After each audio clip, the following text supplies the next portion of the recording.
ప్రధానంగా అయితే జయవేంద్ర పత్రికలోని ప్రధాన వార్తలు అయితే మనం చూస్తున్నాం. ప్రధాన వార్తలకు సంబంధించిన అంశం స్పష్టంగా ఉన్నటువంటి నేపథ్యం కూడా మనం చూస్తున్నాం. జయవేంద్ర పత్రికలో ఉన్నటువంటి ప్రధాన వార్త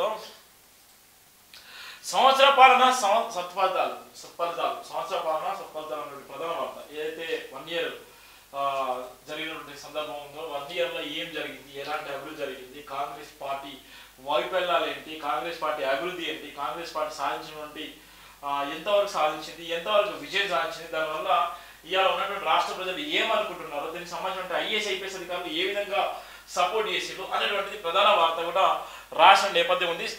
సంవత్సర పాలన సత్ఫలితాలు, దివ్యాంగుల సంక్షేమ కాంగ్రెస్ పార్టీతో సాధ్యమయ్యేనా, 6 గ్యారెంటీల అమల్లో విజయం ఎంత, విష ప్రచారం ఎంత, సీఎం కొండ నిలవని మంత్రులు ఎవరు, అధికారులు ఎవరు, నాయకులు ఎవరు, ప్రజాపాలనపై పగలు పెంచుతున్న ప్రజాప్రతినిధులు ఎవరు, కుట్రలు కాంక్షలు ప్రజలపైన సీఎం పైన, సీఎం ఎలా కష్టపడ్డాడు, ఏం సాధించాడు, ఏం సాధిస్తాడు, రాజకీయ రక్షణ బలగాలపై ఆధారపడని నాయకుడు సీఎం రేవంత్ రెడ్డి, పోలీస్ శాఖ ప్రక్షాళన సంభవింపు సాధ్యమయ్యేనా, హైడ్రా లాంటి సంస్థకు అడ్డంకులు ఎందుకు పెరుగుతున్నాయి, కాంగ్రెస్ నిజమైన కార్యకర్తల కన్నీలు వీలవుతుందా, ఎన్కన్వెన్షన్ కూల్చివేత ఇంకెన్ని కొంపలు ముంచుతుంది, తెలంగాణలో భూకబ్జితాలు పరంపర కొనసాగుతూనే ఉంది, కాంగ్రెస్ సంవత్సర పాలనపై జేపీ మేటర్ బరిగల శివ ప్రతీక కథనం కూడా రాసిన నేపథ్యం కూడా మనం చూస్తున్నాం.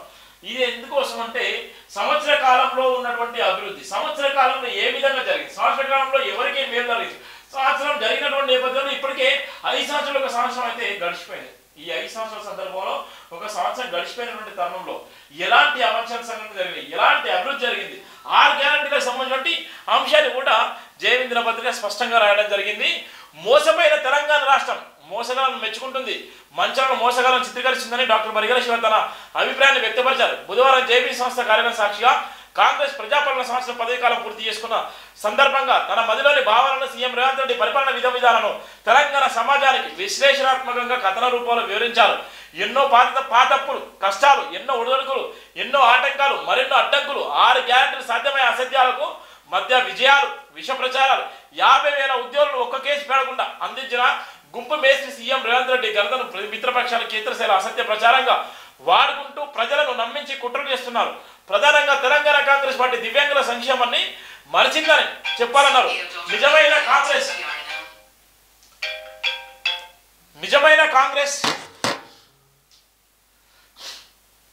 సీఎం రేవంత్ అధికారుల మద్దతుదారుగా చూస్తున్నారు. గత పాలకులు చందాల రూపంలో దండాలు చేయగా నాయకులంతా పార్టీల పేరున వ్యాపారస్తులను దోచుకున్న సంగతులు ఇంకా వెలుగులోకి రావడం లేదన్నారు. నేడు కాంగ్రెస్ పార్టీ నాయకులే మా శాఖలు నిధులు లేవని ప్రచారం చేస్తుంటే విచారంగా ఉందన్నారు. ప్రజాపాలనలో కేంద్రీకృతమైన నాయకులు మంత్రులంతా ఆయా శాఖల అభివృద్ధి కోసం స్వయం సహాయక నిధులు సేకరణకు మద్దతు తెలుపుకొని శాఖల బలోపేతానికి ఎందుకు కృషి చేయడం లేదంటూ ప్రస్తావిస్తూ ప్రతి చిన్న సమస్యపై ప్రభుత్వ నిధులపై ఆధారపడడం నిధులేమని నిందించిన ప్రభుత్వ అధికారుల సైతం దానిని బలపరుస్తుండడం విడ్డూరంగా ఉందన్నారు. ఏం నిధులు ఉన్నాయని సీఎం 50,000 ఉద్యోగులు నింపారో ప్రజాపాలన ప్రజాప్రతినిధులకు ప్రతిపక్షాల కళ్ళు జిగుళ్ళు అంటున్నాయన్నారు. ఒక్కడే పోరాడు, ఒంటి చేత్తో పార్టీ గెలిపించాడు, 100 మంది ముఖ్య నాయకులు నీడనిచ్చాడు, లక్షలాది కోట్ల మంది ప్రజలకు ప్రత్యక్షంగా సేవ చేస్తున్నాడు. అన్నిటికన్నా యావత్ తెలంగాణ ప్రజల ఆత్మగౌరవానికి ధీటుగా సంక్షేమ పథకాల అమలుకు నిరూపించి కొనసాగిస్తున్న తెలంగాణ సీఎం రేవంత్ రెడ్డిపై పేరు మోసిన నాయకులంతా అసత్య ప్రచారం కొనసాగిస్తున్నారు. సొంత పార్టీ నాయకులు సహకరించాల్సి పోయి నిమ్మకు నీరెత్తినట్లుగా ఉంటున్నారని తెలంగాణ సమాజం భావిస్తుందన్నారు. ఎన్కన్వెన్షన్ కూల్చివేసే తెలంగాణ రాష్ట్రంలో ఇంకెన్ని కొంపలు ముంచుతుందో చూడాలన్నారు. జర్నలిస్టుల సంక్షేమానికి మేలు జరుగుతుందా వేచి చూడాలన్నారు. 10 సంవత్సరాలు రేవంత్ రెడ్డి సీఎంగా ఉండాలన్న పక్కా ప్రణాళికలు చేసుకుని ప్రజలకు సేవ చేస్తున్న ముఖ్యమంత్రి పట్ల ప్రజలు రెచ్చగొడుతున్నది ఎవరు, ప్రజాపాలనకు అడ్డంకులు సృష్టించేది ఎవరంటూ ప్రశ్నించారు. 10 ఏళ్ల పాటు మోసపోయిన మోసాలను గమనించని సొంత ప్రతిపక్ష నాయకులంతా ఏకమై మోసాలకు జేజేలు కొడుతున్నారే తప్ప చేసిన మంచి పనిని గుర్తించలేకపోతున్నారని గుర్తు చేశారు. నిజాయితీగా బతకాలంటే, నిజమైన సేవకు దాసోహమైన జీవించాలంటే ఇన్ని నిందలు, ఇన్ని అనుమానాలు భరించి తీరాలంటూ పేర్కొన్నారు. నిజ జీవితానికి, ప్రజా జీవితానికి, ప్రభుత్వ జీవితానికి, అధికార జీవితానికి ఆధిపత్య కోరు అడ్డు తగిలి ఆటంకాలు, అవమానాలు, ఇబ్బందులు సృష్టించబడుతున్న ప్రజాసేవకు కట్టుబడి అనుకున్నది సాధించే వరకు వదిలేదిలే అంటూ ముందుకు సాగుతున్న సీఎం పరిపాలన చూస్తుండగానే సంవత్సరం గడిచిపోయిందన్నారు. వైఫల్యాలు, కాంగ్రెస్ పాలన సంవత్సర కాలం పాటు పూర్తి చేసుకోగా తెలంగాణ ప్రజలకు సీఎం రేవంత్ రెడ్డి ఇచ్చిన హామీలను ఎంత శాతం మేర నెరవేర్చారు అనేది తెలంగాణ ప్రజలు బద్దులయ్యున్నారు. కాంగ్రెస్ పార్టీ అంటేనే పేద ప్రజల పార్టీగా నేరుగాంచిన నామానికి ప్రతిపక్ష రూపంలో వ్యతిరేక కార్యకలాపాలు కొనసాగుతుండగా ప్రభుత్వ వాటిని గుర్తించకపోవడం, అరికట్టకపోవడం, కట్టడి చేయకపోవడం వైఫల్యంగా కనిపిస్తుందన్నారు. స్థానిక సంస్థల ఎన్నికలు సంభవిస్తున్న సందర్భంగా రాష్ట్ర వ్యాప్తంగా సుమారుగా 1.5 కోటి ప్రజలకు గ్రామాన 6 గ్యారెంటీల అమలు, ప్రభుత్వ పథకాలు, సంక్షేమ పథకాల లబ్ధిదారుల జాబితాను నేటికి గుర్తించకపోవడం మరో వైఫల్యం కనబడుతుందన్నారు. 50,000 ఉద్యోగులు అమలు చేసి చూపించినప్పటికీ ప్రతిపక్ష శక్తులు అడ్డంకుల రూపంలో దుష్టశక్తులు అసత్య ప్రజలను కొనసాగించడానికి పసిగట్టకుండా ప్రతిపక్షాలు సత్యదూరమై అంశాల ప్రస్తావనను కట్టడి చేయకపోవడం మరో వైఫల్యం అన్నారు. రైతు సంక్షేమం కాంగ్రెస్ సంక్షేమంగా భావించి రుణమాఫీ, రైతు పండించిన సన్నపు ధాన్యానికి 500 బోనస్, 200 యూనిట్లు ఉచిత కరెంటు, రైతు భరోసా, పంట నష్టపరిహారం లాంటివి 23 లక్షల మందికి లబ్ధి జరగగా కాంగ్రెస్ నాయకుల అట్టి లబ్ధి గణాంకాలను కనీసం ప్రజలకు తెలియనియకుండా అడ్డుపడుతున్న ప్రతిపక్షాల అసత్య ప్రచారాలకు అట్టడుగులు వేయలేకపోవడం ప్రజలకు, తెలంగాణ రైతాంగాలకి అవస్థలు చేరవేయడంలో కాంగ్రెస్ ప్రభుత్వం ప్రతిపక్షాల కట్ట వెనుకబడిపోయిందన్న కూడా వైఫల్యంగా భావించారు. భావ స్వేచ్ఛ ప్రకటనకు, పత్రికా స్వేచ్ఛ ప్రకటనకు ప్రజాపాలన అద్దం పట్టినట్టుగా పరిపాలిస్తున్న దాన్ని తెలంగాణ ప్రజలకు చేరవేయడంలో విఫలమైందన్నారు. ఇలా చెప్పుకుంటూ పోతే కాంగ్రెస్ పార్టీ సంవత్సర కాలం పాటు చేసినటువంటి అభివృద్ధి ఏ విధంగా ఉంది, ఏ విధమైనటువంటి పరిపాలన అందించిందన్నటువంటి ప్రధానంగా కూడా చెప్పడానికి వెనకపోవని చెప్పొచ్చు. లోపాలు సీఎం రేవంత్ రెడ్డి ఒక్కడే ప్రతిపక్షాల కుట్రలను ఛేదిస్తూ విమర్శలకు తన పరిపాలనతో ధీటుగా సమానం చెప్తూ అన్ని తానే ఒంటరివాడై పోరాడుతుండగా మంత్రులు, నాయకులు, ఐఏఎస్, ఐపీఎస్ అధికారులు కనీసం మద్దతుగా ముందుకు రాకపోవడం లోపంగా భావించాలన్నారు. పైన సహకరిస్తున్న లోపల సహాయ నిరాకరణ చర్యలకు సహకరిస్తుండడం ఒక రకంగా చెప్పాలంటే గత ప్రభుత్వ పాలనను ఇంకా భరిస్తూ ఉన్నతాధికారులు కాంగ్రెస్ ప్రభుత్వానికి అనుకున్న రీతిగా సహకారం అందించడం లేదని దాన్ని ప్రధానంగా లోపంగా చూడాలన్నారు. బడి పిల్లలకు 40% పెంచిన డైట్, కాస్మెటిక్ ఛార్జీలు పాఠశాల విద్యా వ్యవస్థను బలోపేతం చేస్తున్న సందర్భంలో ప్రతిపక్షాలు గురుకులాల పేరు మీద గందరగోళాలు సృష్టించడం, ప్రభుత్వ నాయకులు దానిపైన కాస్తైనా స్పందించకుండా కామ్గా ఉండడం మరో ప్రధాన లోపం అన్నారు. ధరణి లోపాలను సవరించకుండా రైతులకు ఇబ్బందులకు సృష్టిస్తున్న ప్రధాన నిందితులు భరిస్తూ కూడా రైతు చట్టాలకు అనుగుణంగా ధరణికి శాశ్వత పరిష్కారం చూపిస్తామని నేటికి రాష్ట్ర వ్యాప్తంగా కలెక్టరేట్ కార్యాలయాల్లో పాత ధరణి అవలంబన కొనసాగించడం ప్రధాన లోపం అన్నారు. తెలంగాణ రాష్ట్ర ప్రజలకు అన్ని సౌకర్యాలు, అన్ని సౌలభ్యాలు కల్పిస్తున్న కాంగ్రెస్ ప్రభుత్వంపై వ్యతిరేకత పద్ధతిలో సోషల్ మీడియాలో కొనసాగించబడుతున్న అసాంఘిక శక్తులు అక్రయతలను, అసత్య ప్రచారం నియంత్రించడంలో పూర్తిగా నిశ్చయ స్థితిని ప్రజల అతిపెద్ద లోపమన్నారు. విజయాలు వీరిని లక్ష్యాన్ని శత్రువును సైతం గుండెను చూపించే పోరాడమే కానీ వీపుని చూపించే పోరాడం కాదన్నది సీఎం రేవంత్ రెడ్డి చూస్తూ విజయం కూడా గర్విస్తుందన్న రీతిలో తెలంగాణ సంవత్సర పరిపాలన కాలం గడిచిపోవడం దేశ చరిత్ర గడ్డంలో నిలిచిపోతున్నారు. ఎన్నో అద్భుతమైన గణాంకాలను శాశ్వతంగా ప్రజలకు అందిస్తూ మేలు చేస్తున్న సీఎం రేవంత్ రెడ్డిపై ప్రతిపక్షాలు, కేంద్ర పక్షాలు ఒకటే వ్యతిరేక పోరాటాలు కొనసాగుతున్నప్పటికీ ఒంటరిగా ఎదుర్కొంటూ ధీటుగా సమాలిస్తూ అంతే ధీటుగా అభివృద్ధి చేసి చూపిస్తూ రాబోయే 10 ఏళ్ల పాటు అనే ముఖ్యమంత్రిగా ముద్ర వేసుకోవాలని 18 గంటల పాటు రోజుకు పనిచేస్తున్నప్పటికీ ప్రతిపక్షాల నిందలను భరిస్తూ అప్పుల రాష్ట్రాన్ని అభివృద్ధి వైపు నడిపిస్తున్న నిజాయితీ గల నాణ్యమైన కాంగ్రెస్ ముఖ్యమంత్రిగా తెలంగాణ రాష్ట్రాన్ని ఏలుతుండడంలో ఎలాంటి సందేహం లేదన్నారు. ఆర్థిక వ్యవస్థను, పోలీసు వ్యవస్థను, విద్యా వ్యవస్థను, ఆరోగ్య వ్యవస్థను, మున్సిపాలిటీ వ్యవస్థను, రెవెన్యూ వ్యవస్థను, వ్యవసాయ వ్యవస్థను మునుపెన్నడూ లేని రీతిగా ప్రక్షాళన చేస్తూ ప్రజాపాలనకు సులభతరమైన మార్గంలో ప్రజలకు సేవలు అందించడం కొరకు ఉపయోగం తీసుకొచ్చిన వీరునిగా, ధీరునిగా, నవయుగ పాలకులుగా చరిత్ర నిలిచిపోయగలరని ప్రజలకు ఎంతో మేలు చేస్తున్నప్పటికీ ప్రతిపక్షాలు కుట్రకు బలై ప్రజా వ్యతిరేకతను భరిస్తూనే ఆధార్యాన్ని ఛేదించుకొని ధైర్య సాహసాలతో ముందుకు సాగుతున్న తీరు నా భూతో భవిష్యత్తులా భావించాలన్నారు. తెలంగాణ యావత్ ప్రజానికానికి అభివృద్ధి అంటే ఏమిటో చేసి నిరూపిస్తూ సంపన్న వర్గాలకు సమానం చేస్తున్న సీఎం విజయమే దేశ విదేశ ఉపఖండాలకు దాటి పేరు ప్రఖ్యాతులు సంపాదించుకొని సాధించాలని మనస్ఫూర్తిగా కోరుకుంటూ రానున్న 2వ సంవత్సరం కూడా గత సంవత్సర పాలన విడమర్చిన హామీలను తూజా తప్పకుండా నెరవేరుస్తూ ప్రజలకు ఆకాంక్షల ఆశ నెరవేర్చే విధంగా ముందుకు సాగాలని మనసారా కోరుకున్నటువంటి నేపథ్యం కూడా మనసున్నాం. ఇది సంవత్సర కాలంలో ఉన్నటువంటి నేపథ్యం. సంవత్సర కాలంలో అభివృద్ధి అంటే ఏ విధంగా ఉంది, అభివృద్ధి గల కారణాలు ఏముంది, 50,000 ఉద్యోగాలు ఏ విధంగా ఫిలప్ చేశారు, 6 గ్యారెంటీలు ఎంతవరకు కావాలి, 6 గ్యారెంటీలో నిజంగా ఏది సక్సెస్ఫుల్ గా నడుస్తుంది, ఇంకా మిగిలిన గ్యారెంటీలు ఎప్పటి వరకు ఇస్తారు, ఆ 6 గ్యారెంటీలతో పాటు ఇంకా అనేకమైన హామీలు ఇచ్చారు. ఆ హామీలు నిజంగా 5 సంవత్సరాలు ప్రకటిస్తారా, లేకపోతే ప్రకటనకే పరిమితం అయిపోతాయా, లేకపోతే నెరవేరుస్తారా అనేటువంటిది అయితే ప్రధానంగా ఉన్న నేపథ్యం. వైఫల్యాలు అంటే వైఫల్యాలు పోలీసు వ్యవస్థ ఉంది, పోలీసు వ్యవస్థ కానీ విద్యాశాఖ వ్యవస్థ, ఆ 2 శాఖలు కూడా సీఎం దగ్గరలో ఉన్నటువంటి 2 శాఖలు కూడా అత్యంత ప్రజలకు దగ్గరగా ఉన్నటువంటి శాఖలు కూడా ఇలా అధికారులు ఇలా దిమ్ముకు నీరెత్తినట్టు ఉన్నటువంటి పరిస్థితి. దానివల్ల సీఎం రేవంత్ రెడ్డికి అడుగడుగున అవమానాలు గురయ్యేటువంటి నేపథ్యం ఉంది. మరో పక్కన ఐదులాంటి భయంకరమైనటువంటి ఒక దాడి జరుగుతున్నప్పటికీ కూడా దాడిని కూడా ఆయన వెనకాడపోకుండా ఎన్నో నిందలు, ఎన్నో అవమానాలు భరిస్తూ కూడా అది ఎంతో మందికి మేలు జరుగుతున్నటువంటి లక్ష్యాన్ని కూడా ఆయన చేసుకున్నటువంటి సందర్భాలనే ఇలా 6 గ్యారెంటీల విషయంలో ఎంత భయంకరంగా అంటే అంత భయంకరంగా ఉన్నటువంటి నేపథ్యం అయితే చూస్తున్నాం. క్రిస్మస్ వేడుకల పోస్టర్ ఆవిష్కరణ. డిప్యూటీ సీఎం బట్టి విక్రమార్క, అద్దంకి దయాకర్ అన్న, మధుయాషి గౌడ్, ఇక్కడ ఉన్నటువంటి ఎవరైతే ఉన్నారో దళిత క్రైస్తవ ఐక్యవేదికకు సంబంధించినటువంటి ప్రతినిధులు పెద్ద మొత్తంలో సుమారుగా నిన్న డిప్యూటీ సీఎం గారి ఇంటి దగ్గర కూడా రిలీజ్ చేయడం జరిగింది. ఇలా ఉన్నటువంటి ఏదైతే డిసెంబర్ నెల అనగానే క్రిస్మస్ వేడుకలకు ఒక నిలయంగా మారేటువంటి నేపథ్యం, ప్రపంచవ్యాప్తంగా క్రైస్తవులకు ఒక పండుగ దినంగా జరుపుకున్నటువంటి డిసెంబర్ నెలకు సంబంధించినటువంటి ప్రధానంగా ఉన్నటువంటి నేపథ్యం. పోస్టర్ ఆవిష్కరణ డిప్యూటీ సీఎం మల్లు బట్టి విక్రమార్క. దళిత క్రైస్తవ ఐక్యవేదిక ఆధ్వర్యంలో పోస్టర్ ఆవిష్కరణ నిర్మాణం. దళిత క్రైస్తవ ఐక్యవేదిక క్రిస్మస్ పండుగకు సహకారం అందిస్తాం. అద్దంకి దయాకర్. 50,000 పోస్టర్లతో ఘనంగా క్రిస్మస్ నిర్వహణ. దళిత క్రైస్తవులు క్రిస్మస్ వేడుకల పోస్టర్ ఆవిష్కరణ కార్యక్రమం ఘనంగా నిర్వహించబడింది. బుధవారం ప్రజాపాలన భవనంలో దళిత క్రైస్తవుల ఐక్యవేదిక ఆధ్వర్యంలో రూపొందించబడిన 50,000 దళిత క్రైస్తవ క్రిస్మస్ ఐక్య వేడుకల పోస్టర్ ఆవిష్కరణ కార్యక్రమాన్ని తెలంగాణ రాష్ట్ర డిప్యూటీ సీఎం మల్లు బట్టి విక్రమార్క, సీనియర్ కాంగ్రెస్ నేతలు అద్దంకి దయాకర్, మధుయాషి గౌడ్ చేతుల మీదుగా ఘనంగా ఆవిష్కరించారు.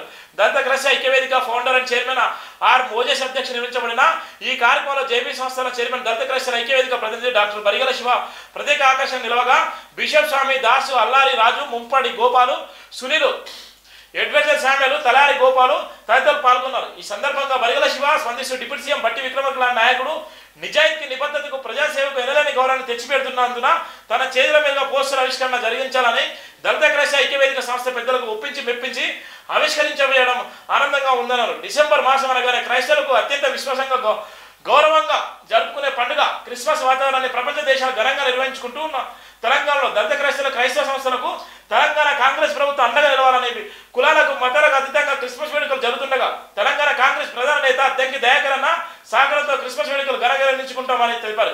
ఈ కార్యక్రమంలో దళిత క్రైస్తవ ఐక్యవేదిక ముఖ్యులు కూడా అనేక మంది కూడా పాల్గొన్న నేపథ్యం కూడా మనం చూస్తున్నాం. నిన్న జరిగినటువంటి ఆ పోస్టర్ రిలీజ్, దళిత క్రైస్తవ పోస్టర్ రిలీజ్ సంబంధించి అనేక మంది కూడా దగ్గర నుండి కూడా సహకరించిన నేపథ్యం.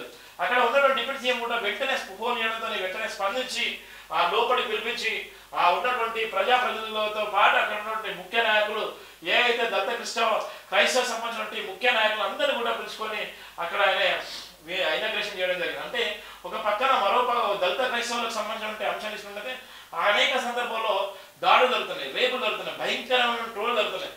ఎవరు ఎన్ని కుట్ర కుతంత్రాలు చేసినా ఏ మతం ఏ కులానికి ఎవరికి సంబంధించిందో వాళ్ళు మతాలు కానీ కులాలు కానీ వాళ్ళు ఏదైనా చేసుకోవచ్చు అనడానికి నిదర్శనంగా ఉన్నటువంటి నేపథ్యం అయితే మనం చూస్తున్నాం.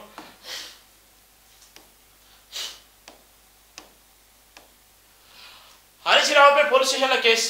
మాజీ మంత్రి హరీష్ రావుపై పంజగుట్ట పోలీస్ స్టేషన్లో మంగళవారం కేసు నమోదైంది. తన ఫోన్లో ట్యాపింగ్ చేశారని సిద్దిపేట చెందిన చక్రధర్ గౌడ్ జూబ్లీస్ ఏసీబీకి మంగళవారం ఫిర్యాదు చేశారు. ఈ నేపథ్యంలో హరీష్ రావుపై పంజగుట్ట పోలీసులు కేసు నమోదు చేశారు. మాజీ మంత్రి హరీష్ రావుతో పాటు టాస్క్ ఫోర్స్లో పనిచేసిన రాధాకిషన్ రావుపై కూడా కేసు నమోదైంది. 120B 386 409 506 red with 34 IT act సెక్షన్ల కింద పంజగుట్ట పోలీసులు కేసు నమోదు చేశారు.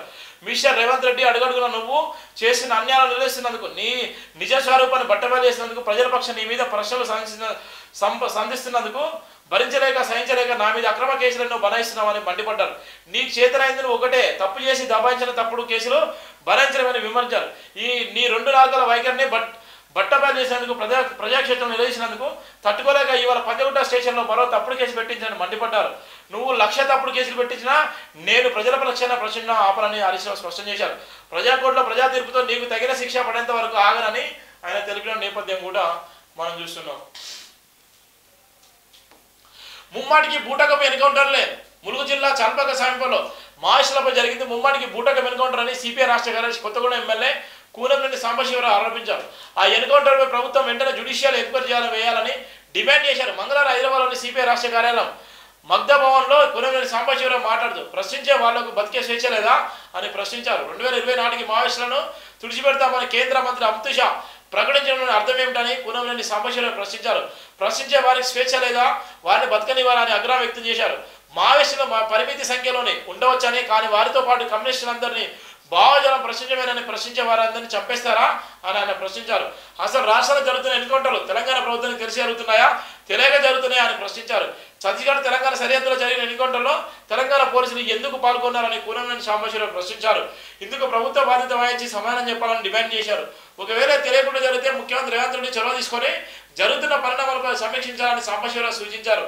దేశంలో మానవ హక్కుల పరిరక్షణలో అత్యున్నత న్యాయ వ్యవస్థ భాగస్వామ్యం కావాలని పోలీసులు మావోయిస్టుల మధ్య ఎదురుకాల్పులు జరిగిన సంఘటనలు న్యాయ వ్యవస్థ సుమోటను బాధ్యత తీసుకోవాలని ఆయన విజ్ఞప్తి చేశారు.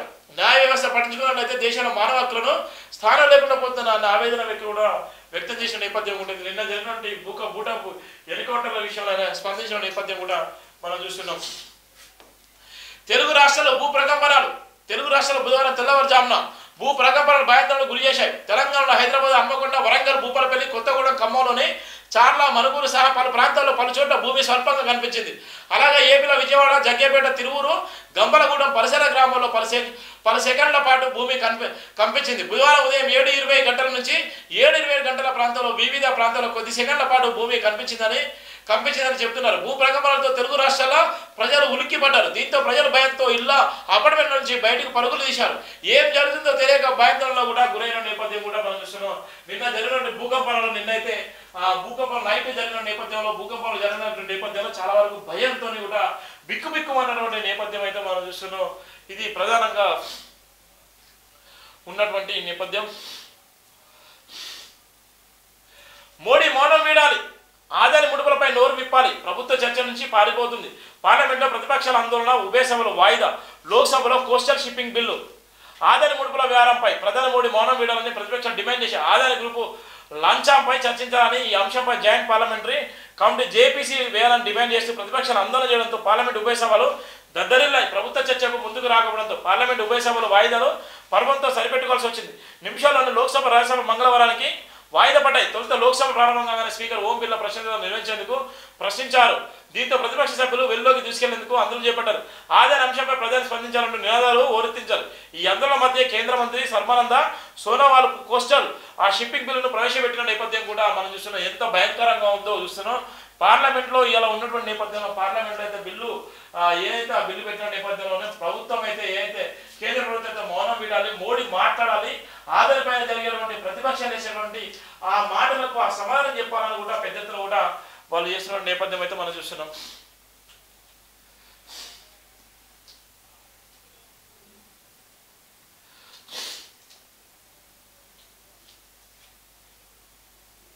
రేవంత్ అన్న ఇయ్యకున్నా గొప్పలేదు కన్నా హైదరాబాద్ ఎన్టీఆర్ మార్గంలోని హెచ్ఎండిఆర్ గ్రౌండ్లో నిర్వహించిన ప్రజాపాలన విజయోత్సవ సభలో సీఎం రేవంత్ రెడ్డి మాట్లాడుతూ పింఛన్లు రేషన్ కార్డు ఇవ్వాలని చేతులెత్తి కోరుతున్న నవనీత.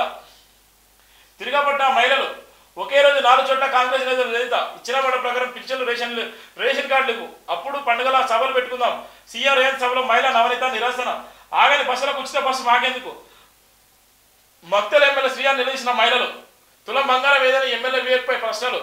డబుల్ బెడ్రూమ్ ఇల్లు ఇంకెప్పుడు ఇస్తారు. కల్వకుర్తిలో ఎమ్మెల్యే గౌరవ చేసినటువంటి ప్రజలు. హైదరాబాద్ సంచారానికి కూతవేటి దూరంలో నిర్వహించిన ప్రజాపాలన విజయోత్సవ సభలో సాక్షాత్ సీఎం రేవంత్ రెడ్డి ఓ మహిళ లేచింది. గొప్పలు ఎందుకన్నా మా ముందు ఇచ్చిన మాట ప్రకారం రేషన్ కార్డులు పింఛన్లు ఇవ్వన్నా, నీకు పుణ్యం ఉంటుంది అంటూ నిరసన జ్వరం వినిపించింది. నారాయణపేట జిల్లా మక్తల్లో ఆర్టీసీ ఫ్రీ బస్సుపై ఎమ్మెల్యే వాకటి సీఆర్ని మంచిర్యాల జిల్లాలోని ఎమ్మెల్యే వివేకును, నాగర్కర్నూలు జిల్లా కల్వకుర్తిలో ఎమ్మెల్యే కసిరెడ్డి నారాయణ రెడ్డి మహిళలు ప్రశ్నించారు. నిలదీతలతో ఉక్కిరిబిక్కిరవుతున్న నేతలు ప్రసంగాలను అడవిడిగా ముగించి వెళ్ళిపోతున్న నేపథ్యం కూడా మనం చూస్తున్నాం. ఏదైతే 6 గంటల విషయంలో అమలు పరచండి, దాని విషయంలో మీరు ఎందుకు గొప్పలు చెప్పుకున్న విషయం ఏదైతే హామీలు ఉన్నారో హామీలు కూడా నెరవేర్చిన తర్వాత మీరు సభలు సమావేశాలు పెట్టుకోండి కూడా చెప్తున్నటువంటి పరిస్థితి అయితే మనం చూస్తున్నాం.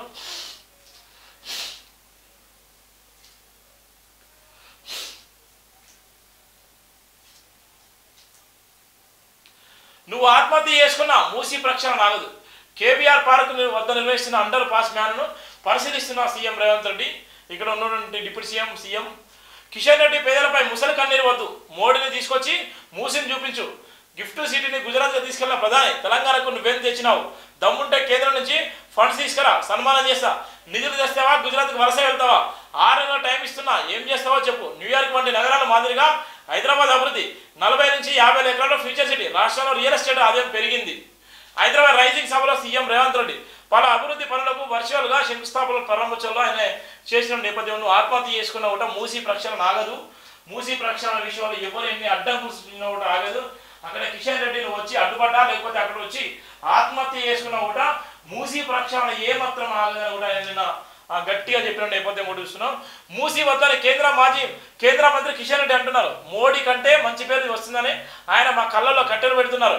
నువ్వు మూసీలో పడుకున్నా, మునిగి ఆత్మహత్య చేసుకున్నా, ప్రక్షాళన చేసి తీరుతాం, మీకు శక్తిసిద్ధి ఉంటే కేంద్రం నుంచి మూసి ప్రక్షాళనకు 20,000 కోట్ల నిధులు తీసుకురా అని కేంద్ర మంత్రి కిషన్ రెడ్డి ముఖ్యమంత్రి రేవంత్ రెడ్డి సవాల్ విసిరారు. పేదలపై ముసలి కన్నీరు కూర కార్చొద్దని, నిధులు తెస్తే పేదలకు అపార్ట్మెంట్స్ కట్టించి మంచి భవిష్యత్తు ఇద్దామని కిషన్ రెడ్డికి సూచించారు. మంగళవారం హైదరాబాద్లోని ఎన్టీఆర్ మార్కులో నిర్వహించిన హైదరాబాద్ రైజింగ్ సభలో మాట్లాడిన సీఎం హైదరాబాద్ విశ్వనగరంగా తీర్చిది న్యూయార్క్ లాగా చేద్దామన్నటువంటి ఆయన చెప్పినటువంటి నేపథ్యం కూడా మనం ఇక్కడ చూస్తున్నాం మనం.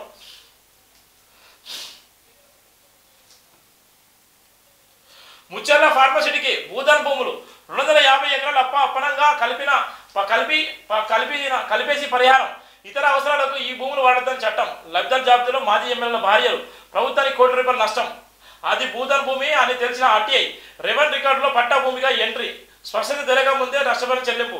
ఈ తతంగం వెనుక అప్పటి కలెక్టర్ ఆర్డీఓ న్యాయం చేయాలని లోకాయుక్తకు తాటిపర్తి రైతులు మొర. చూడు ఎంత ఘోరం ఉందో. ఎవరైతే అధికారులు ఉంటారో, ఎవరైతే బలంగా ఉంటారో వాళ్ళే పనులు చేయడానికి ఒక నిదర్శనం. ముచ్చాల ఫార్మసిటీకి భూదాన్ భూములు ఇచ్చిన నేపథ్యం ఉంటే ఇవన్నీ కూడా గవర్నమెంట్ భూములు.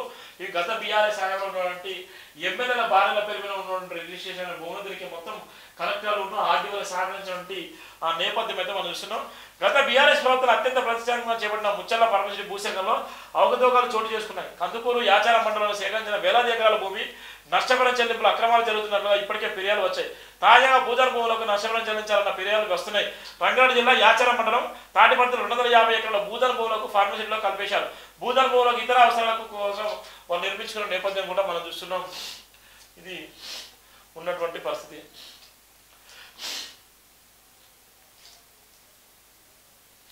మైనింగ్ దోపిడీ 35,000 కోట్లు, 10 ఏళ్లలో గ్రానైట్ ఇసుక కారులు, తవ్వకాలు, రవాణాలో అక్రమాలు. ఎంత దారుణమో.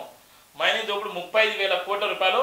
గత పాలకుల అండదండలతో రెచ్చిపోయిన మైనింగ్ మాఫియా, లీజులు మించిన తవ్వకాలు, కెపాసిటీ మించిన రవాణా, టాస్క్ ఫోర్స్ ఎంక్వైరీలో బయటపడుతున్న అక్రమాలు. గడిచిన 10 ఏళ్లలో ఖజానాకు భారీగా గండి రంగంలోకి రాష్ట్ర సర్కారు. క్వారీల వద్ద సీసీ కెమెరాలతో నిఘా, లీజు నిబంధనలు ఉల్లంఘించిన 267 క్వారీలు, ఐటీలకు బ్లాక్. గత బీఆర్ఎస్ ప్రభుత్వ 10 ఏళ్లలో కాలంలో రాష్ట్రంలో మైనింగ్ మాఫియా రెచ్చిపోయింది. నాటి పాలకుల అండదండలతో అడ్డగోలుగా అక్రమంగా గ్రానైట్ ఇసుక క్వారీలు, తవ్వకాలు చేపట్టి రాష్ట్ర ఖజానాకు వేల కోట్ల రూపాయలు గండి కొట్టింది. 10 ఏళ్లలో 1 కాదు 2 కాదు దాదాపు 35,000 కోట్ల ఆదాయాన్ని మైనింగ్ మాఫియా మింగేసినట్టు తెలిసింది.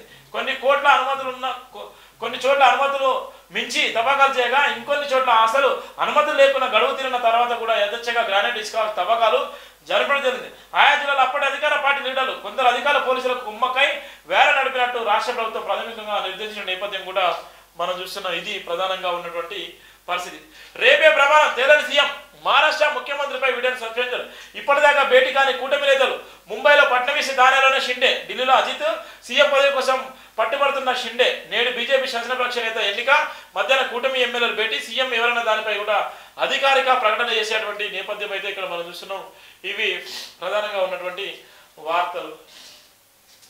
ఇవి జయవేంద్ర బతుకున్న ప్రధాన వార్తలు. కొంత కోల్డ్ అయింది, మాట్లాడలేకపోతున్నాను.